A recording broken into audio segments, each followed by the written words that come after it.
Sobrang dami ng mga theory kung ano ang dahilan ng pagkakaroon ng sunog sa Maui.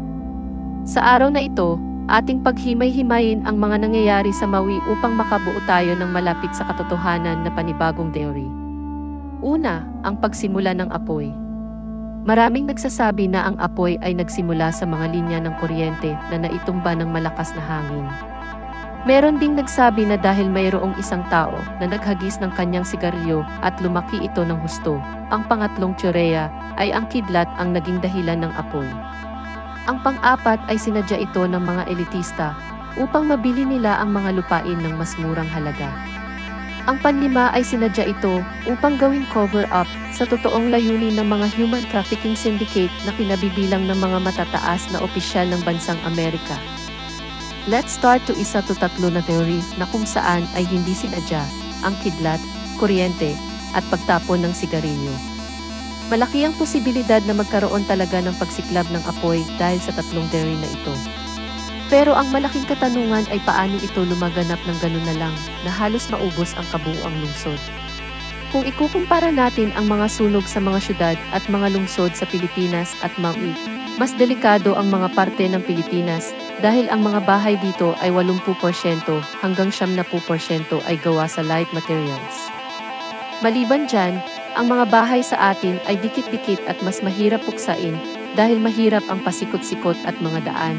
Kung kaya nahihirapan ang mga bombero na pasukin ang mga daan kung saan ang sunog ay nangyayari. Sa sitwasyon ng Maui, sila ay masyadong advanced kumpara sa Pilipinas at hindi ganun ka-dikit-dikit ang pamamahay nila. Maliban dyan, maluwag at malalapad ang mga daan nila dahil mas mababa masyado ang density ng population nila kumpara sa Pilipinas. At hindi lang yun, meron din silang advanced na alarm system habang sa Pilipinas ay nagre-relay lang tayo sa tawag at text. So paano lumaganap ng ganun kalawak ang sunog? Dito naman sa pang-apat at pang-limang teorya na kung saan ay pinakasikat at mas malapit sa katotohanan. Unang dahilan kung bakit ito ang pinakamalapit sa katotohanan ay dahil sa kabila ng advancement nila ay hindi nila naaksyonan at napigilan ang apoy kung saan hindi pa ito gaano kalaganap at kalaki. Pangalawang dahilan ay maraming mga tawag na natanggap ang mga nasunugan upang bilhin ang kanilang mga lupain. Pangatlo ay ang pagkawala ng sobra sa 2,000 na mga kabataan na hindi man lang iniulat ng mga mainstream media. Kung susuriin natin ang mga nangyayari sa Amerika, Maui at Ukraine ay mayroon itong ugnayan para sa akin. At para sa opinyon ko ay ito ang pinakaakma base sa mga nagaganap sa mundo. Sa Ukraine ay mayroong malawak na human trafficking na nangyayari habang may giyera. Para sa aking opinyon, ang giyera ay isa lamang cover-up para sa totoong layunin ng mga desperadong bansa, katulad ng Amerika, dahil hindi na mapipigilan ang pagbagsak ng ekonomiya nila. As of now, ang mga elitista na sobrang dami ng mga dolyar ay naghahanap na ng paraan upang ma-dispose nila ang mga dolyares nila, kung kaya ibinuhos na nila ang lahat ng pera nila sa mga ari-arian at mga ginto para sa reset na mangyayari.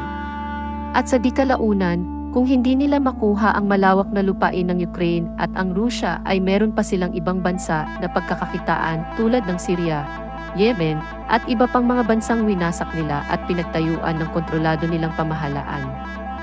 Ang mga kabataang biktima ng human trafficking ay maari nilang pagkakitaan as sex slaves, at isa pang malaking posibilidad na pwede nilang gawin ay ipagbenta ang mga organs ng mga kabataan dahil sa na-set up na nila ang mga tao na magkasakit due to several organ failures sa pamamagitan ng vaccination.